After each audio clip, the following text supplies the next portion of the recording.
Hello, testing. Thank you for coming to another episode of Ingrovert. It's been, I think, more than a month since I last uploaded. I'm so sorry.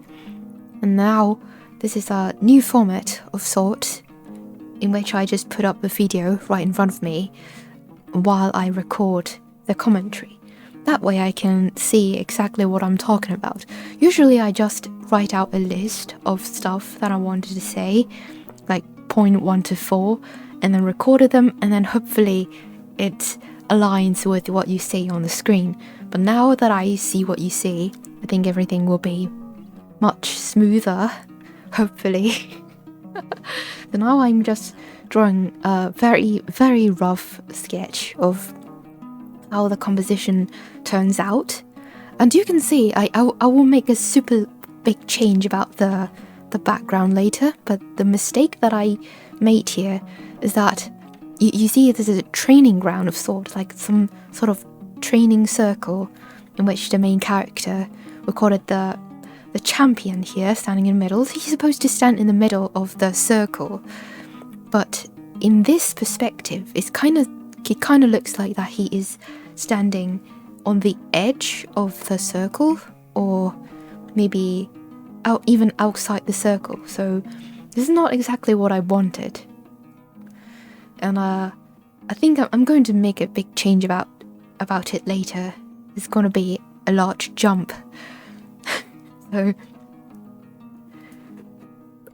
brace yourself with that. And now, since when did I start rendering? I started with a grayscale rendering, as always. And on the top, no, it's gone.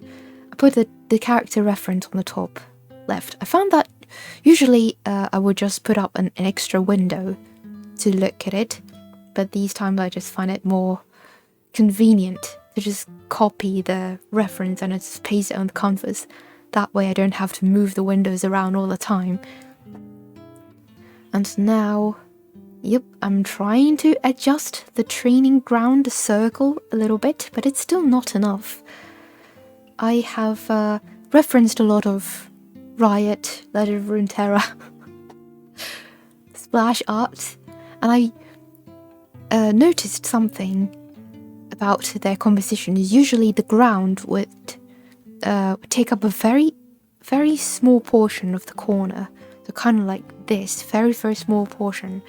If it's the ground is diagonal, the angle is diagonal, it's kind of like this. And here you see the ground is covered more than half of the canvas. So wrong. I will adjust it later.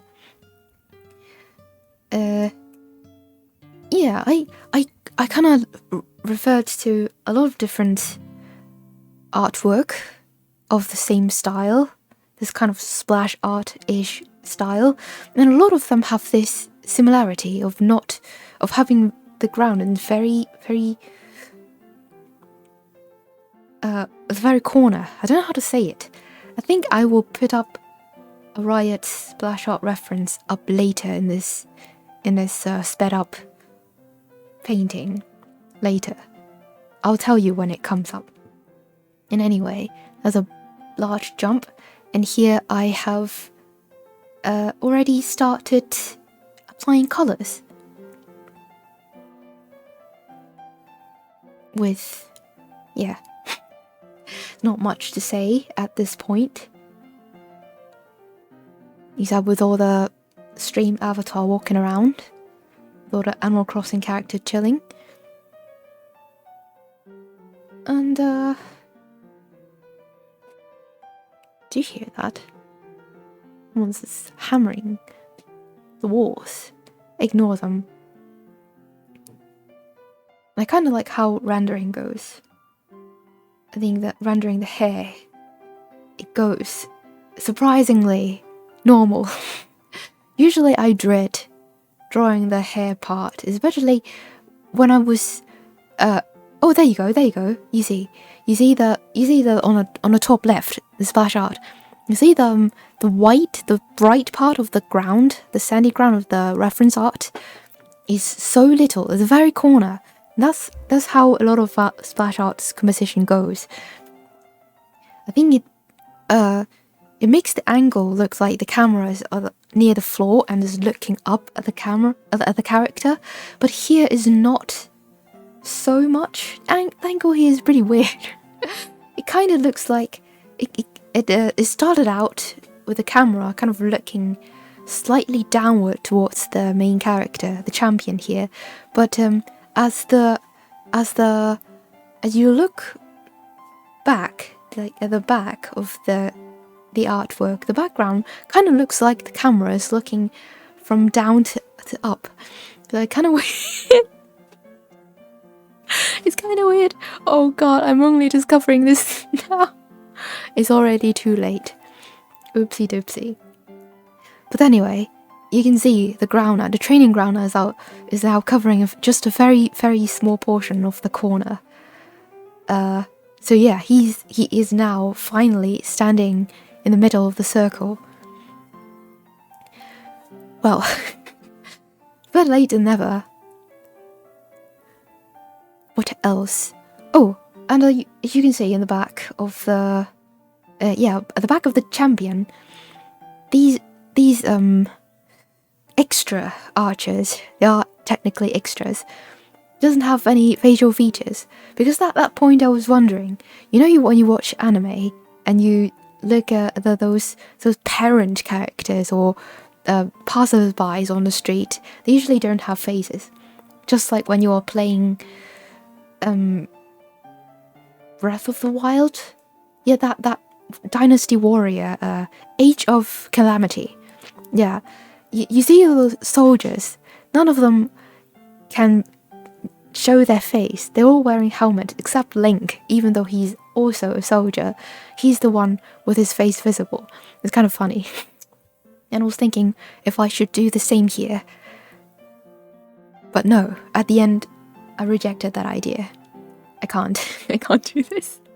Because the instructor, that tall dude at the back, his face is shown here.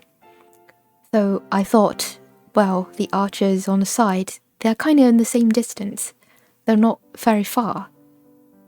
Yeah, they're just basically beside him.